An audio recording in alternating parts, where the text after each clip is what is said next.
ఇక సిపిఎం జాతీయ ప్రధాన కార్యదర్శి సీతారాం యేచూరి కన్నుమూశారు.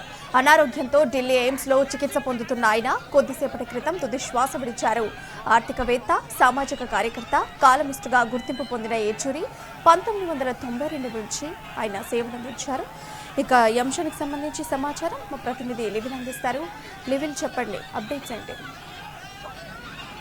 ప్రముఖ రాజకీయవేత్త, వామపక్ష యోధుడు, సిపిఎం ప్రధాన కార్యదర్శి సీతారాం యేచూరి కొద్దిసేపు క్రితం ఆ ఎయిమ్స్ లో చికిత్స పొందుతూ కన్నుమూశారు. ఆయన ఆరోగ్యం గత కొద్ది రోజులుగా బాగలేకపోవడంతో ఎయిమ్స్ లో చికిత్స అందిస్తున్నారు. ఈ నేపథ్యంలో కొద్దిసేపటి క్రితమే ఆయన తుదిశ్వాస విడిచారని చెప్పేసి కూడా తెలుసు. ఆర్థికవేత్త, సామాజిక కార్యకర్త, కాలమిస్ట్ గా గుర్తింపు పొందిన యేచూరి 1992 నుంచి ఆ party political CPI party political గా ఆయన కొనసాగుతున్నారు. 2005 నుంచి 2017 వరకు కూడా రాజ్యసభ సభ్యుడిగా ఆయన కొనసాగారు. సీతారాం యేచూరి అనేక సమస్యలపైన, అనేక అంశాలపైన ఆయన జాతీయ స్థాయిలో పోరాటం చేశారు. ఇటు కమ్యూనిస్టు యువకుడిగా ఆయనకు ఒక మంచి గుర్తింపు ఉంది. ఆయనకు ఊపిరితిత్తులో ఇన్ఫెక్షన్ రావడంతో ఢిల్లీ ఎయిమ్స్ లో చేర్పించారు.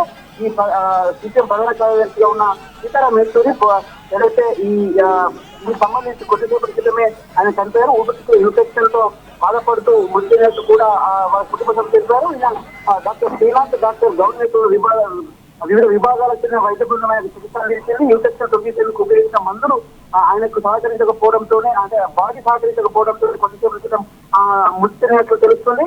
ఇది ఏదైతే సీతారాం యేచూరి గతంలో కూడా అనేక జాతీయవాద అంశాలపైన ఆయన చట్టసభల్లో కావచ్చు, ఇటు పలు మీడియా పలు అంశాలపైన ఆయన జాతీయవాదం లేవనెత్తి, ఆయన ప్రధాన సమస్యలు లేవనెత్తి మాట్లాడేవారు. అంతేకాకుండా మంచి కాలమిస్టుగా కూడా సీతారాం యేచూరికి ఒక పేరుంది. అంతేకాకుండా సీతారాం యేచూరి గతంలో కూడా అనేక అంశాలపైన అంశాల వారీగా మాట్లాడిన ఘనత సీతారాం యేచూరికి ఉందని చెప్పేసి కూడా కమ్యూనిస్టులకు సంబంధించిన అనేక అంశాలను కావచ్చు, సాధారణ ప్రజలకు, సామాన్య ప్రజలకు ఏ విధమైన అంశాలను మనం ప్రజానికం సేవ చేస్తే బాగుంటుంది, ఆ కోణంలో ఆయన ప్రజల సమస్యలు ఎక్కుతూ జాతీయవాదంగా, జాతీయ స్థాయిలో ఆయన మాట్లాడేవారని చెప్పేసి కూడా చెప్తారు. అంతేకాకుండా ఆయన అనేక పర్యాయాలుగా ఆయన పొలిటిక్స్ లో సభ్యులుగా చేశారు.